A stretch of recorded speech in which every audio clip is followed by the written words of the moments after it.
Hello everyone, my name is Alec. In this video series, I'm going to teach you Freud's dream analysis process based on his books on dream analysis. This is going to be a complete introduction to Freud in terms of dream analysis. So it's going to teach you everything that's most important so that you can start analyzing dreams for yourself. I'm not going to go too much into the advanced stuff in these first couple of videos. The first 3 videos in this series will be a self-contained set of videos that are going to teach you the most important stuff, the stuff you need to start analyzing your own dreams. And after that, if this video series is successful, I will probably start doing more and more videos teaching the advanced stuff.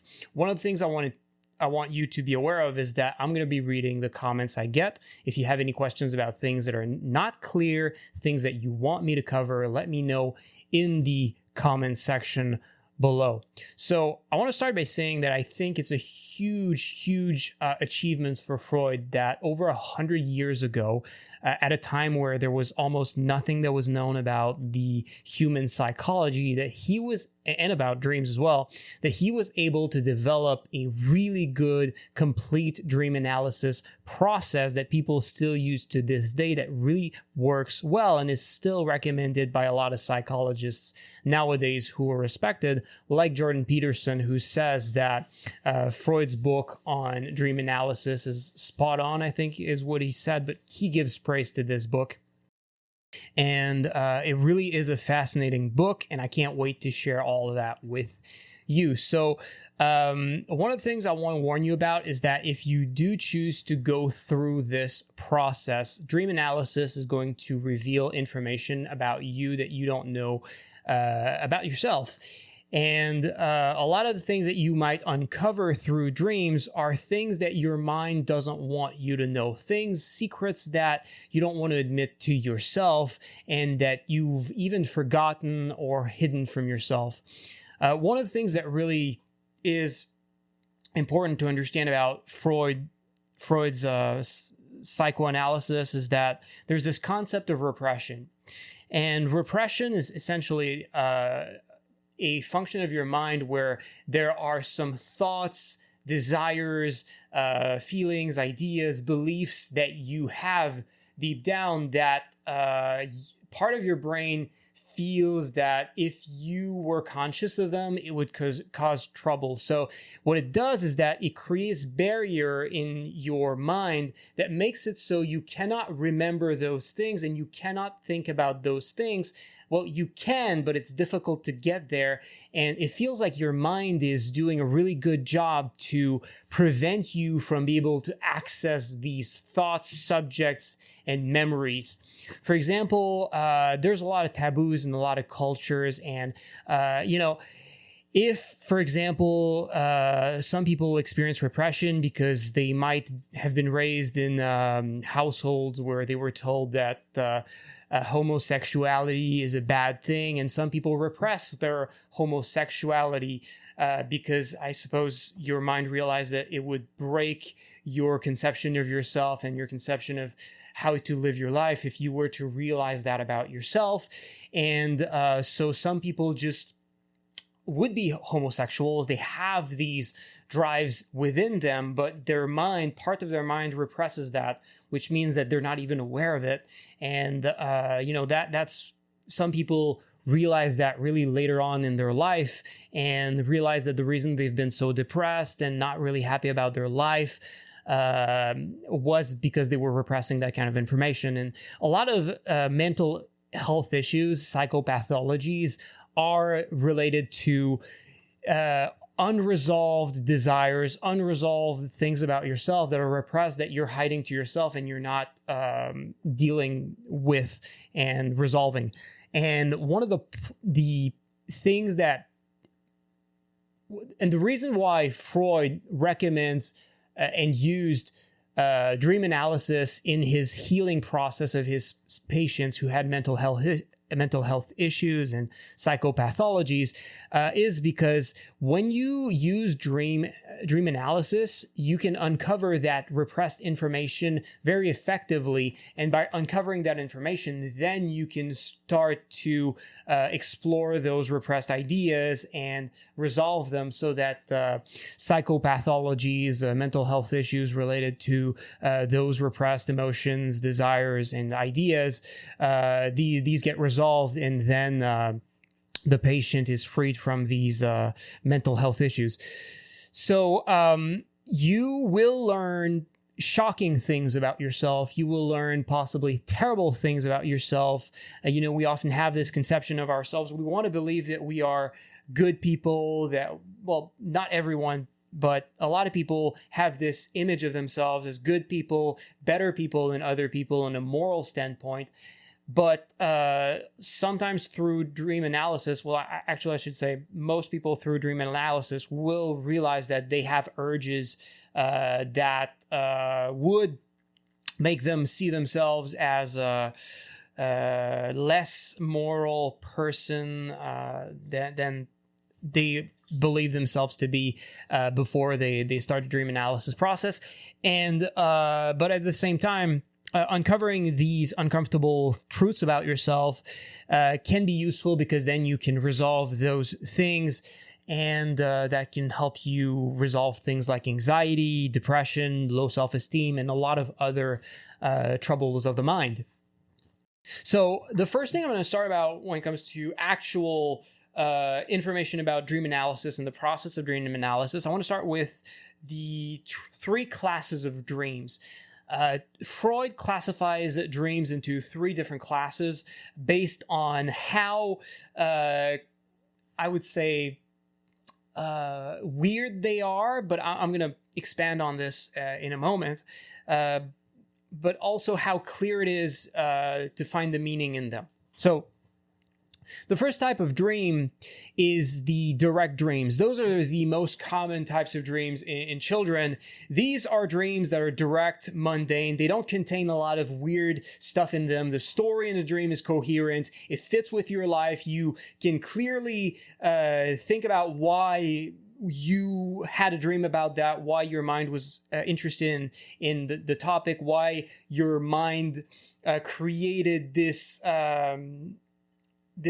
fabricated possible future. It fits with your life. It's a thing that is likely to happen, or at least it fits with the things that you were interested in the day, in the week. It obviously fits with your life. These dreams are not weird. The meaning of these dreams is usually very easy to guess. Essentially, what happens is in those dreams, I'm going to give an example. For example, for a child, maybe the child wanted to go see his grandparents, and he couldn't go see his grandparents on the day that was previous to the dream. So he goes to sleep. He still wants to go see his grandparents, and during his dream, what happens is that he goes visit his grandparents, and he has a great experience with his grandparents. They have this great day together, and then he wakes up, and then if you were to analyze that dream, it's obvious that the message is that the dreamer just wanted to see their grandparents. So one of the things about meanings of dreams is that no matter what type of dream it is, the meaning of the dream, the deep meaning of the dream, it's always that you want something to happen. All dreams are a manufacturer's created representation of the fulfillment of one of your wishes. When it comes to direct dreams, what happens is that it's very clear what the wish that's being realized is, and it's not being represented in a weird symbolic way. It's in a direct way. So, for example, again, like the child who wants to go see his grandparents, if it's a direct dream, it's going to be clear that he's just going to experience going to see his grandparents. It's going to be direct. If it's another type of dream, it's going to be more complicated. They're going to use symbolic images. Your mind is going to use symbolic images and unclear messaging to describe that happening. And in the first type of dream, the direct dreams, it's really easy to do the analysis. Again, just try to replace the whole dream with a sentence that is essentially just, I want to do X thing. And the final step in analysis, no matter what type of dream it is going to be to figure out what is that thing that you're trying to, that you want to do. But in direct dreams, you don't have to do all the other steps of the analysis. You can just start right with that step of figuring out what is the wish that the dream is representing. So in the other types of dreams, these ones are the weird types of dreams. And the weird dreams are the ones that make a lot of people feel like dreams are meaningless, because a lot of these dreams just don't make sense. And what happens is that in adults, the majority of dreams that we have are dreams of the complex nature. And there's a clear reason for that in the mind of Freud that I can share a bit later. But essentially, as you grow up, you're going to get more and more of the weird dreams and less of the simple dreams. Actually, I'm going to go into that right now. So the reason you have more and more of weird dreams as you grow up is that the weirdness of dreams is something that happens because your mind is trying to keep secret from you your repressed desires and repressed ideas. So if your mind is trying to represent a repressed desire, and the mind is showing it to you in a direct way, where you experience your repressed desire in a direct way, it's too easy for the conscious mind, who might be glimpsing at the dream, to realize, hey, what is, you see that repressed dream, and the mind doesn't want that. So what the mind does is that it satisfied your subconscious by showing you a representation of the realization of that dream. It makes you feel good, but it's in a symbolic, weird way, so that if your conscious mind happens to be aware of the dream experience while the dream is occurring, you will not realize that you are experiencing that repressed idea. You'll just not understand what's happening. And what happens with children is that they're still young. There's almost nothing that they have repressed in their mind yet. But as we grow as adults, we accumulate more and more repressed information in our subconscious. And because the amount of repressed information increases, it just increases the likelihood that the thing that the dream is going to be about is going to be something that's repressed. So the more repressed things you have, the more your dreams are going to be weird, because your mind cannot represent them in a direct way. So the two other types of dreams are essentially higher and higher steps on the scale of how much the material that is represented is repressed. So a little bit higher than direct dreams, which represent non-repressed desires, wishes, and ideas, are the compromised dreams.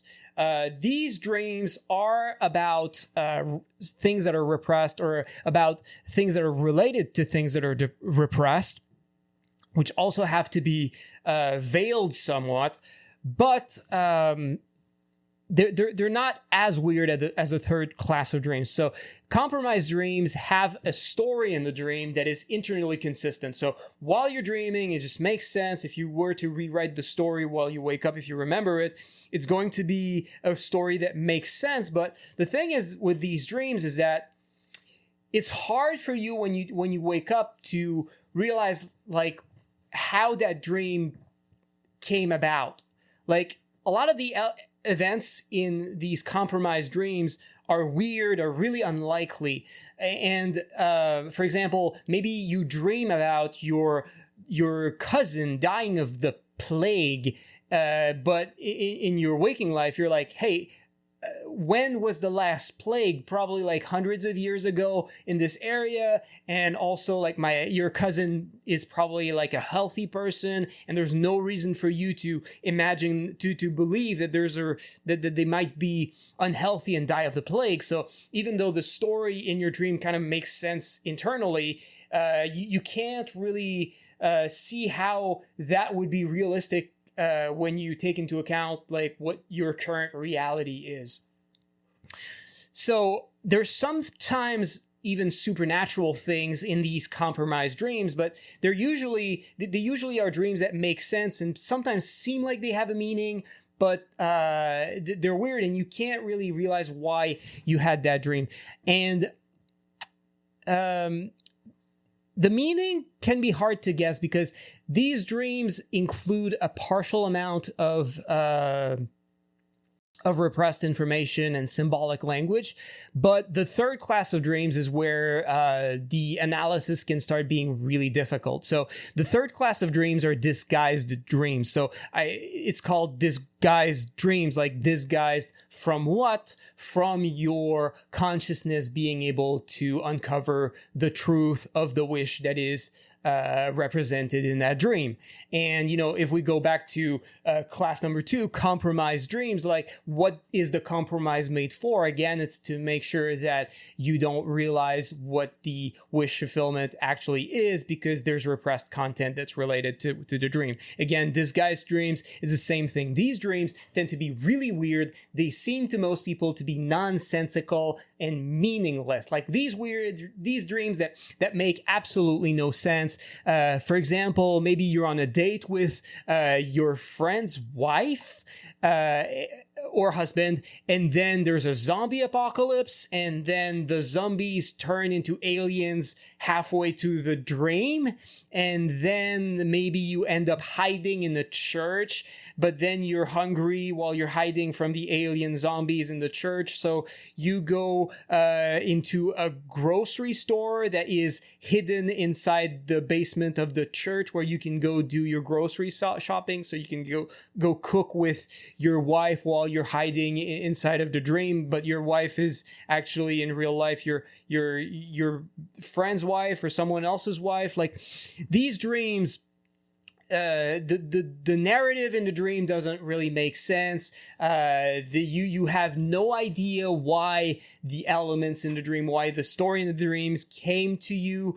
Those are disguised dreams. But one of the things that you need to realize is that no matter which dream you have, they always have a meaning, and the meaning is always, well, there's two meanings that you can uncover from dreams. The first one is there's a wish that I have that is not being fulfilled in my life right now, and the dream represents it in some way, whether it's in a direct way or in a symbolic way.